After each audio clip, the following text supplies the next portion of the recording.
आपणही मंचावर यावं ही विनंती आहे.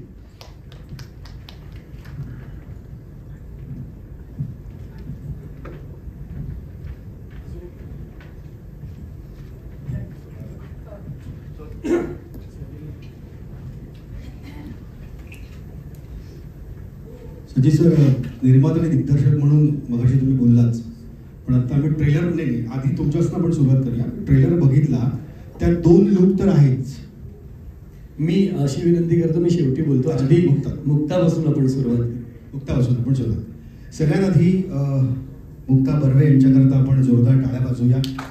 चित्रपती व्ही शांताराम पुरस्कार त्यांना मिळाला, त्याबद्दल त्यांचं अगदी मनापासून अभिनंदन. आणि आता असंभमधून तुम्ही आम्हाला भेटायला येत आहेत.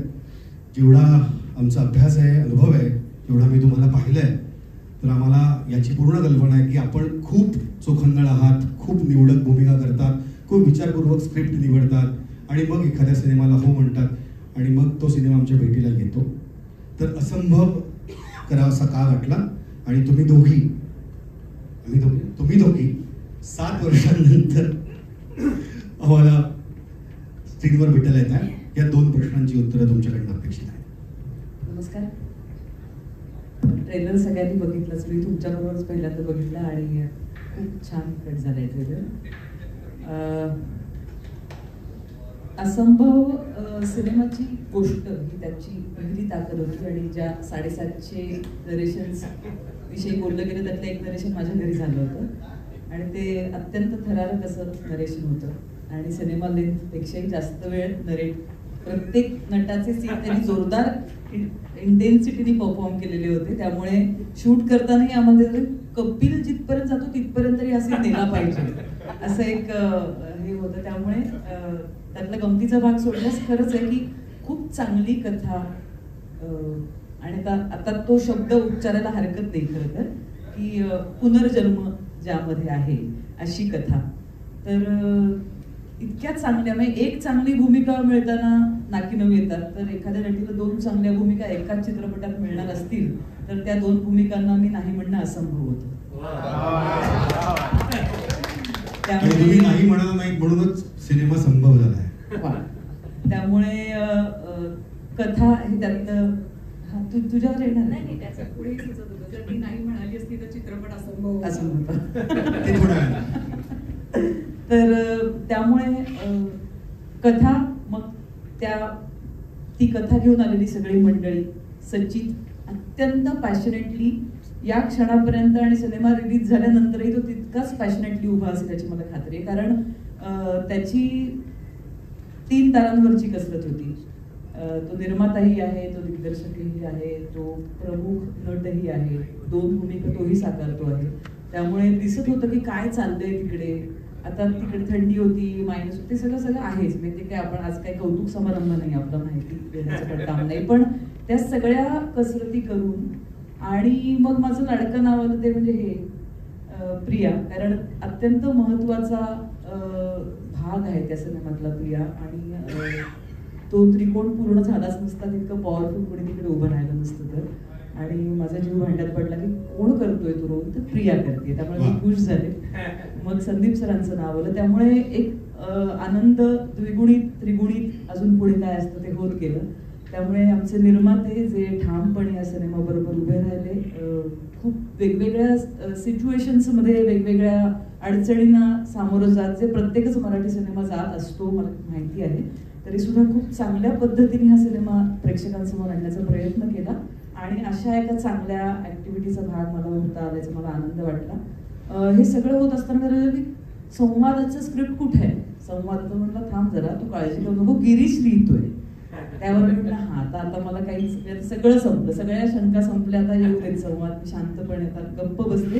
कारण बरेचदा असं होतं की नरेशन जोरदार होतं, गोष्ट आवडते, त्याचा हे आवडतं आपल्याला प्रकार की हे छान आहे, पण ते स्क्रिप्ट रूपात आपल्या समोर येईपर्यंत वेगळं झालेलं असतं. पण शेवटचा हात जो फिरला तो गिरीशचा आणि मग पुढे अर्थातच सिनेमा शूट जन्मे प्रसादनी शूट केल्यानंतर आमच्या सगळ्या टेक्निशियन्सनी जो आज इथपर्यंत आणला, ते रिडिंगच्या खूप पुढे गेलं आणि छान वाटतंय की मी या कथेचा भाग होऊ शकतो. Thank you sir. वाह.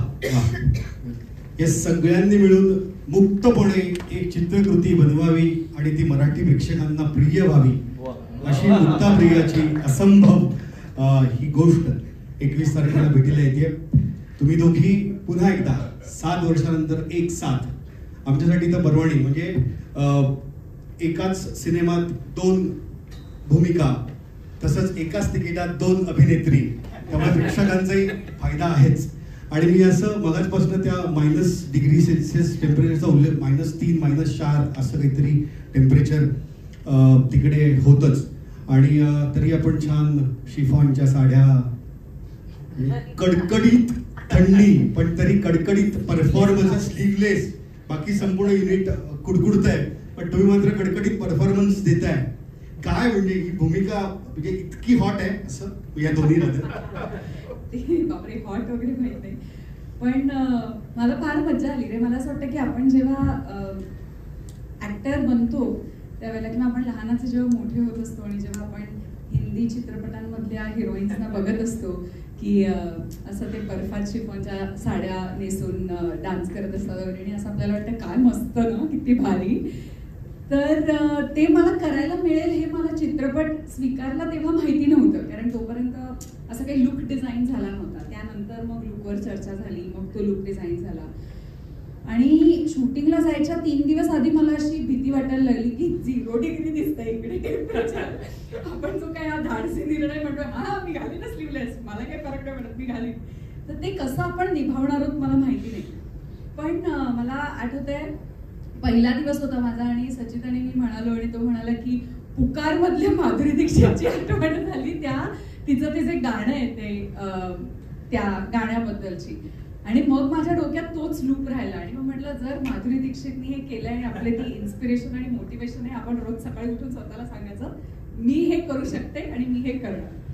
सो तो एक भाग झाला अनुभव म्हणून एवढ्या थंडीत फार ऍक्च्युली थर्मल वगैरे न वापरता, कारण स्लीवलेस ब्लाउज मध्ये कुठे थर्मल वापरणार.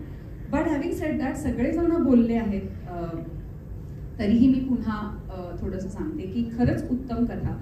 आणि मला कपिलचं काही नरेशन नाही मिळालं मला सचिनचं नरेशन मिळालं. आणि प्रियाला थँक्यू म्हणेन, कारण अगदी म्हणजे अक्षरशः या लास्ट मिनिट एंट्री वाली लास्ट मोमेंट एंट्री आहे प्रियाची. आणि आम्ही खूप कळत नव्हतं की या भूमिकेला कोण अभिनेत्री न्याय मिळवून देईल. अनेक नावं चर्चेत होती, पण लास्ट मोमेंटला प्रियानी हो म्हटलं. त्याचं श्रेय पुष्कर आणि नितीनला जातं की त्या दोघांनी, प्रिया खरं तर आधी खूप बिझी होती त्यामुळे तिला जमणार नाही असंही एक थोडंसं झालं होतं, पण पुष्कर आणि नितीननी कट्टा सोडला नाही. आणि मगाशी जे ती म्हणाली ते तिला हॅट्स ऑफ आहे, कारण आम्ही 4-5 दिवस त्या थंडीत कुडकुडत होतो. आणि ही मात्र शिफॉनची साडी, तो जो आता ट्रेलरमध्ये आपण सीन बघितला, तुझ्याशी बोलायचा विचार करतच होते आणि तू आलास तेव्हा ही मला काहीच नाही होत आहे ना. मी मुक्तावणी ही बरी आहे ना, स्लीवलेस ब्लाउज, सगळे स्वेटर, बरं आम्ही तरी त्याच्यात एक स्वेटर आहे मला, पण बाकीचे तर म्हणजे ओव्हरकोट्स आणि सगळं असं घालून ते. आणि ही मुलगी बिंदास तिकडे त्या साडीत. आता मी ठरवलंय मला थंडी नाही वाजत असं ती म्हणाली. विशेष कौतुक ठरवलं तर होतं. पण म्हणजे coming back to the earlier point, मी सगळ्यात लास्ट इन आहे चित्रपटात, पण म्हणजे मला लास्ट इन आणि ऍक्च्युली फर्स्ट आउट असंही म्हणायला लागतं. सगळ्यात लवकर पॅकअप चालू झालंय. मी पॅकअपच्या दृष्टीने म्हणते, असं काय करतो चांगलं कौतुक. सगळ्यात शेवटी एंट्री माझी झाली आणि सगळ्यात पहिलं पॅकअप मला करून घरी पाठवलं त्यांनी. आणि दिस इज बिकॉज कारण माझा दौरा लागला होता आणि हे. सो मला असं वाटतं की दिग्दर्शक टीम, लेखक टीम, प्रोडक्शन टीम ह्यांनाही की माझ्या अवेलेबल त्या तारखा सगळ्या मॅनेज करून त्यांनी खूप अटीतटीचं झालं होतं तेव्हा सगळं, पण त्यांनी ते सगळं केलं आणि त्यामुळे मी या चित्रपटाचा भाग होऊ शकले. 2 कथानक तर आहेत जसं सगळेजण म्हणाले तसं. नितीन बरोबर माझा 3रा-4था सिनेमा असेल, तर कम्फर्टेबल टीम तर होतीच. माहिती होतं की मी कोणा लोकांबरोबर काम करते आणि आपण काय पद्धतीने काम करणार आहोत. पण माझ्यासाठी ह्या 2 गोष्टी खरंच खूप एक्साइटिंग होत्या. ते म्हणजे 3 गोष्टी, ते म्हणजे सचित बरोबर मी पहिल्यांदा काम करते. म्हणजे मला उमेशची आणि त्याची रुपारेलची मैत्री माहिती आहे आणि मी त्यांचे किस्से ऐकलेत. तेव्हापासून मी लहानपणापासून त्याचं काम बघत आले. म्हणजे आपण जेव्हा चित्रपट क्षेत्रात येऊ इच्छित होतो त्यावेळेला तो हिरो म्हणून काम करत होता, जो आजही करतो आहे. सो ते एक इन्स्पिरेशन होतं, ते एक खूप छान फिलिंग होतं की मला आज त्याच्याबरोबर काम करायला मिळणार आहे आणि स्क्रीन शेअर करायला मिळणार आहे. आणि म्हणजे हिच्याबद्दल मी कितीही बोललं तरी खूप कमी आहे. खूप लोकांची ती ऍक्ट्रेस म्हणून इन्स्पिरेशन आहेच, पण मला ती माणूस म्हणूनही प्रचंड आवडते. मुक्ता बरोबरचाही माझा हा 3रा सिनेमा आहे.